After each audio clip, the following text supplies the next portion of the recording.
Sabe, às vezes a gente usa umas palavras que a gente não sabe exatamente o significado delas. Por exemplo, o que é justo? O que é injusto? O que exatamente significa isso? Não de, bom, isso é bom ou isso é ruim. Pois esses são termos abstratos, então a gente está querendo definir, de fato, o que é essa palavra.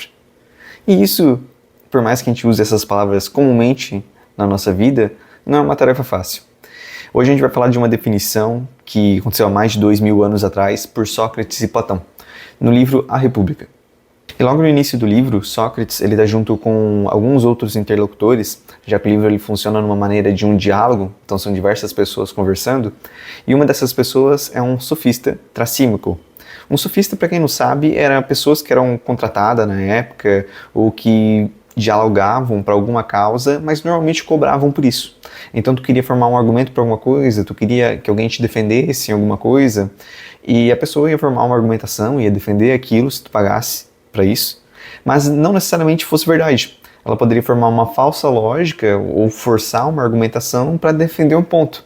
Por isso que hoje a gente usa o termo sofismo, porque é uma falsa lógica. Não, por mais que siga uma lógica, não necessariamente pelas premissas serem falsas, a conclusão vai ser verdadeira também.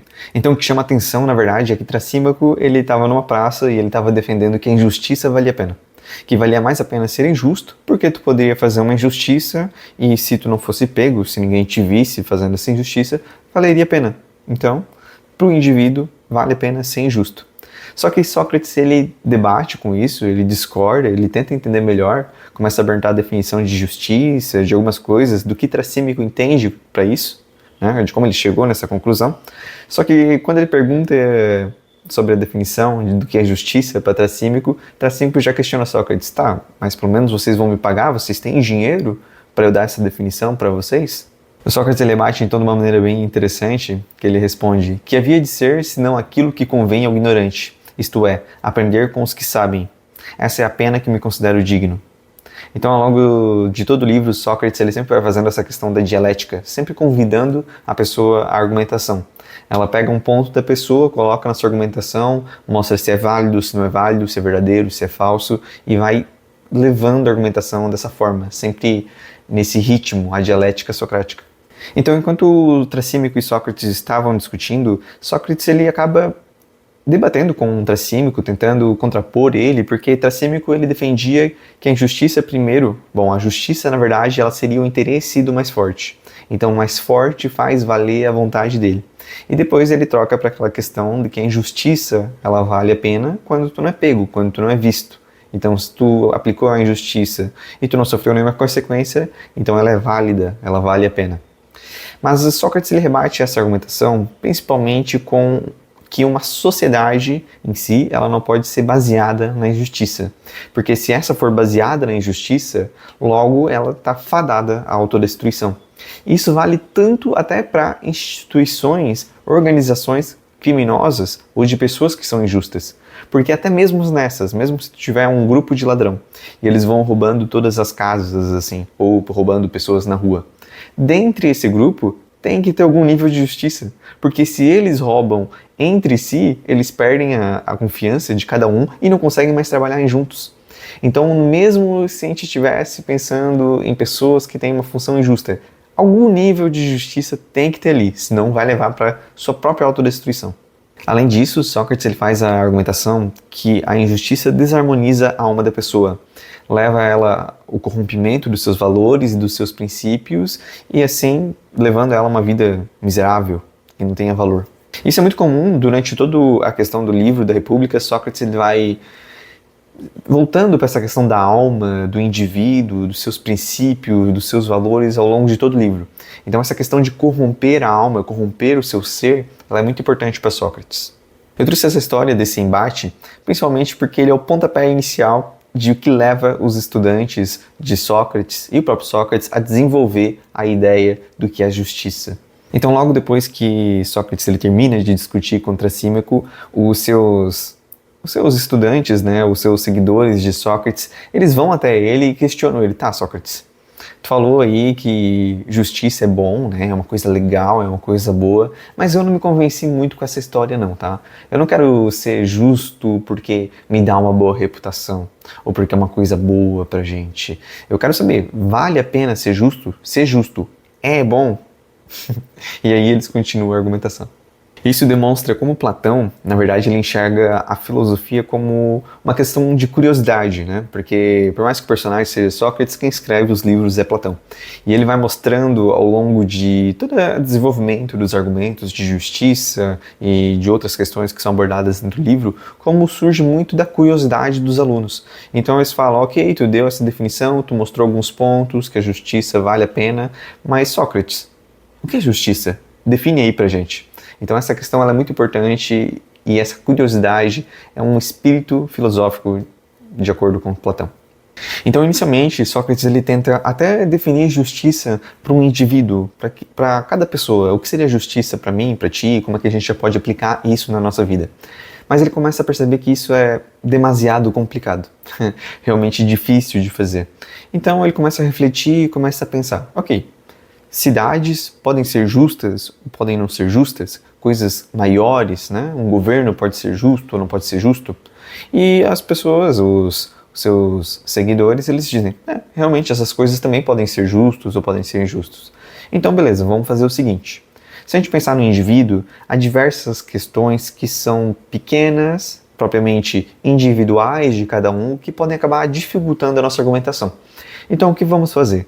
Vamos primeiro abstrair isso daqui, vamos levar para um conceito de uma cidade, que na época a cidade era uma questão de cidade-estado, né, como se fosse um governo, e vamos identificar o que essa cidade faz uma cidade ser justa. Se a gente entender o que faz uma cidade ser justa, a gente pode depois levar isso para a questão do indivíduo. Então, como a gente fala para uma questão abstraída, pode ser mais fácil para a gente chegar no conceito, e depois a gente leva esse conceito para o indivíduo. Então, essa estratégia de Sócrates eu achei simplesmente brilhante, assim, porque realmente isso pode ser aplicado em diversas questões da nossa vida. Às vezes a gente está pensando muito com uma visão muito centrada em uma coisa, mas se a gente abrir o horizonte, abrir a nossa visão, a gente pode pensar nas coisas num espectro maior e conseguir chegar numa conclusão.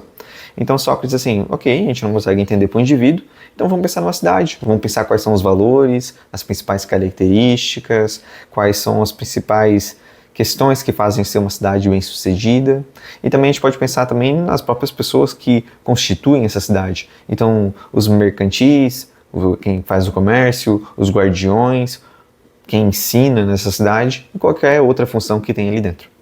Então, de início, Sócrates, ele, na verdade, começa a definir uma cidade como maneira simples, tipo assim, como surge uma cidade? Então ele vai argumentando, olha, o que é melhor? Será que é bom que eu faça todas as funções da cidade ou eu me especialize em algo, me torne realmente bom naquilo e cada um vai ficando bom em cada uma das coisas e depois a gente vai trocando essas coisas. Então, obviamente, é melhor que cada um se especialize e depois vai trocando essas coisas. Então aqui o primeiro ponto que a gente percebe é que ele entende que as pessoas não são autossuficientes. Se as pessoas não são autossuficientes, elas têm que se juntar em organizações sociais, como uma cidade, para cada um complementar com cada coisa que é a sua expertise. Então, por exemplo, um carpinteiro, ele vai fazer questões de madeira, vai construir uma casa, um ferreiro vai fazer ferramentas, um agricultor vai fazer a comida, e depois cada um pode oferecer para o outro o que conseguiu construir. Então aqui um dos primeiros pontos que é apresentado é que Sócrates mostra que se o indivíduo ele se especializa em algo e ele produz isso para a sociedade, tanto o indivíduo quanto a sociedade crescem. Então aqui surge uma das primeiras noções do que é justiça em uma cidade. Se o indivíduo se especializa em algo e é tanto benéfico para ele quanto para a sociedade, logo é justo o indivíduo fazer aquilo que é próprio de sua função. Ok, a gente está começando a chegar em um lugar. Mas ainda os seguidores de Sócrates, eles achavam que a sociedade ela era muito simples. Ainda tinha muita pouquinha coisa, a gente tinha que começar a desenhar isso daqui melhor. Então eles começam a desenhar a cidade ideal, Calípolis. Nessa sociedade ideal, existiam 3 grandes classes que deveriam ter, e cada uma delas, Sócrates ia desenhar suas características e seus valores e princípios. A gente teria a classe dos produtores, que seriam os camponeses, todo mundo que produz algo para a cidade. A gente teria os guardiões, seriam as pessoas que seriam responsáveis pela segurança da cidade, e a gente teria também os governantes. Os governantes seriam grandes filósofos que que seriam amante, então, da sabedoria e da verdade. Apenas por curiosidade, entrando em um pouco mais dessas classes, né, que Sócrates divide inicialmente, a dos guardiões, por exemplo, existem diversas regras bem esdrúxulas, assim, que não fazem sentido tanto hoje nos nossos tempos atuais. Mas era tudo um desenho de como que poderia funcionar da melhor maneira possível. Era um desenho do que era ideal. Não necessariamente ele possa existir aqui no nosso mundo, até que eles reconhecem isso, que algumas coisas são exageradas. Mas, desenhando idealmente como poderia funcionar da maneira mais justa e benéfica, seria dessa forma. Então, quais seriam as questões dos guardiões que seriam meio estranhas? Primeiramente, a gente pode pensar um pouquinho na nossa cultura hoje, como seria a deles. Pois, por exemplo, a cultura dos guardiões, Sócrates ele desenha baseado principalmente na poesia e na música. Só que a poesia e a música deles deve ser censurada. Eles só podem escutar aquilo que é benéfico para eles, que vai levar eles à virtuosidade da função deles. Também a questão da ginástica seria algo muito importante. Mas até aí, ok, tem que ser censurado, uma cidade ideal, talvez isso seria mais benéfico mesmo. As coisas começam a ficar mais estranhas quando a gente começa a falar também que eles não deveriam ter propriedade privada. Então, por exemplo, assim, uma pessoa que trabalha como guardião é a missão de vida dela. Ela não vai ganhar dinheiro, não vai ganhar casa, não vai ganhar nada. Ela vai trabalhar para proteger a cidade. Essa é a função dela, essa é quase como se fosse a casta dela. Ela entrou naquela função, ela tem essa missão de vida agora. Outra questão também é que eles não têm família. Então, na verdade, tu é um guardião e tu é isso. É isso que tu é um guardião. Tu não tem pai, tu não tem mãe, tu não tem filho. A única questão que faz para dividir é que, por exemplo, assim, divide por idades. Então, as pessoas que são mais velhas que tu, a partir de certa idade, tu chama elas de pais e mães. As pessoas que têm mais ou menos a mesma idade que tu chama de irmãos. E as pessoas de determinada idade mais nova que tu chama de filho. Fora isso, tu não sabe de nada. E é isso aí, tu só tem que defender a cidade. E essa questão de controlar a música, de controlar os poemas, a arte, ela surge em outros momentos do livro também para Platão. Ele acha isso muito importante porque isso pode formar tanto as virtudes de um povo, também como seus vícios. Então por isso que é fundamental a gente ter um controle de como isso vai ser executado. Então até é engraçado que em alguns momentos do livro ele fala mal de Homero, que é um grande escritor grego antigo, mas ele achava muito romântico, assim, muito exagerado. Então talvez não seria o ideal para os guardiões. Então, por exemplo, músicas que promoviam algum hábito vicioso seriam proibidos. Ou, por exemplo, contos gregos antigos de deuses, que deuses faziam algo imoral ou faziam algo questionável, seria proibido também. Tudo que leva a pessoa ao vício e tudo que leva ela a algo que não é virtuoso deve ser proibido, porque a sociedade ideal ela não é baseada nessas questões. Então essa questão, levando hoje para os dias atuais, a gente percebe que Platão, nessa questão, ele era meio autoritário. Mas mostra principalmente a questão de cuidado e de interesse que ele tinha nessas questões de cultura, de virtude, de como a arte ela influencia no que a gente é. Se a música ela incita a violência, incita a luxúria, por exemplo, nos dias atuais, isso é prejudicial para a sociedade, isso é prejudicial para o indivíduo, que ele vai absorver essas questões. Então, por mais que talvez hoje a gente não possa pensar nisso, né, como é que tu colocaria o governo para cuidar de uma coisa tão crítica, né, porque no fim, uma pessoa teria que ter esse cuidado de decidir o que pode ou não circular, e também seria uma questão de problemas ideológicos. Mas fazendo um desenho de uma sociedade que nem Platão estava fazendo, do ideal, de como seria o mais benéfico no geral para todo mundo, talvez, idealmente, no mundo das ideias, isso possa fazer sentido. Outro ponto interessante que a gente passou rapidinho é a questão da ginástica. Então a ginástica, principalmente para os guardiões, mas para toda a sociedade no geral, é muito importante que as pessoas estejam bem com o seu corpo, que estejam praticando atividades físicas, pois isso leva a pessoa a disciplina e também leva ela a ter controle de sua saúde, de não ter grandes excessos na sua vida. Então, na alimentação ou alguma outra coisa.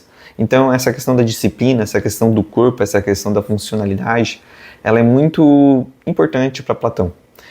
Isso também é interessante, que a gente pode pensar às vezes no Sócrates como uma pessoa, um velhinho, barbudo e gordinho, que ficava andando por aí conversando com as pessoas. Mas isso não tem nada a ver com a história. Sócrates ele já participou de algumas guerras e defendeu Atenas, lutou pela sua cidade, né? Porque ele tinha o físico. Todas as pessoas da Grécia Antiga, elas tinham atividades físicas frequentes em sua rotina, praticavam lutas entre eles como atividade. Então, essa é uma questão histórica muito interessante. Então, ao longo do livro, eles vão fazendo essas diversas argumentações, vão batendo em cada um dos pontos que eles acham que são importantes para a cidade e vão desenhando, assim, a sua cidade perfeita. Chego à conclusão, ok, isso daqui é a nossa cidade perfeita, é assim que ela funciona. Que nem eu falei antes, eles chegam também à conclusão que, ok, algumas coisas aqui talvez não funcionem na prática. Talvez se a gente executar, as pessoas simplesmente não vão seguir. Mas, pensando apenas no mundo das ideias, isso daqui seria o ideal. Se funcionasse assim, seria ótimo, perfeito. Então, a principal ideia de justiça em uma cidade é que cada um tem a sua função. Então, se um agricultor, ele produz comida, um guardião, ele protege, um governante, ele governa, então cada um tem a sua função, cada um tem sua área onde vai exercer sua função, vai se especializar e vai produzir tanto para si quanto para a sociedade. Cada um ficando na sua área, então a gente também evita a questão de conflitos. Então assim tu gera uma cidade que ela vai crescer, que os seus indivíduos vão crescer, consequentemente a sua cidade vai crescer, poucos conflitos e todos vão crescer junto, em harmonia. Então aí a gente tem um desenho de uma sociedade e de uma cidade ideal. Transpondo isso então para o indivíduo, seria o controle de cada uma da parte da sua alma. Agressividade, ímpeto, desejos, cada uma dessas questões tem seu lugar, tem a sua função, mas devem estar em harmonia. Então às vezes tu vai querer algo, tu vai ter o desejo de algo, mas tu também tem que utilizar a tua razão para analisar se aquilo faz sentido. Às vezes tu vai ter um momento de coragem, mas isso não quer dizer também agressividade excessiva que tu vá desempenhar naquela função. Então, acima de tudo, a gente tem que ter a razão. A gente tem que entender cada parte de nossa alma, cada parte de nossa personalidade, entender o quanto ela representa, o local que ela deve ser aplicada e deixar isso em harmonia. Então, isso é o conceito de justiça quando a gente aplica para o indivíduo. Outra interpretação da definição de Platão do que é justiça para o indivíduo, eu gosto muito da definição da professora Lúcia Helena Galvão. Ela define que o homem justo é aquilo que faz e recebe aquilo que é próprio dele. Então, por exemplo, um homem que é injusto, né, que tem isso na sua personalidade, nas suas características e recebe injustiça em troca, na verdade é justamente a justiça para o que ele fez. Se um ladrão tem alguma condenação sobre ele, não é injusto ele sofrer essa condenação, afinal ele foi injusto com os demais. E para aquele homem que é justo em si, só é próprio para ele receber justiça também. Porque, de fato, se tu fizer algo errado contra ele, ruim contra ele, isso seria injusto, pois não é próprio dele. Então, de maneira geral, justiça seria quando cada parte da alma, cada parte da sua personalidade, ela está desempenhando a sua função em harmonia. Injustiça é quando há desordem, alguma questão ela está exacerbada ou sendo exagerada, não própria da sua personalidade ou dos seus princípios. Então, em linhas gerais, essa é mais ou menos a construção de como Sócrates e Platão eles chegam na definição do que é justiça. Pois surge de um debate inicial ali contra o Trasímico, né, um sofista. Eles perguntam sobre o que é justiça, sobre se a injustiça ela pode valer a pena, o que seria isso. Então eles começam a tentar definir, começam a partir para um desenho de uma sociedade perfeita, de uma cidade perfeita. Não necessariamente que ela vai ser aplicada, mas que a gente pode desenhar ela e pensar em como podemos aplicar isso no nosso mundo até, né? Enfim, algumas coisas ainda fazem sentido. A gente também consegue chegar no conceito, pelo menos um dos conceitos clássicos, do que é justiça para Sócrates, para Platão. Então é uma questão interessante que quando tu vai ler o livro, recomendo a leitura para todo mundo, um livro bem interessante, de 2.400 anos atrás, e aí a gente ainda consegue aprender coisas. Sinceramente eu achei muito bom a leitura. Dá para aprender várias coisas, eu ainda vou trazer outros vídeos aqui no canal sobre algumas alegorias que eles fazem durante o livro. Tem bastante coisa bem interessante. Então, se tu gostou, eu vou deixar o link aqui na descrição, referente a um link da Amazon para comprar esse livro. Então, tu vai estar dando um suporte para o canal e também uma ótima leitura. Então, por esse vídeo era isso. Até a próxima e valeu!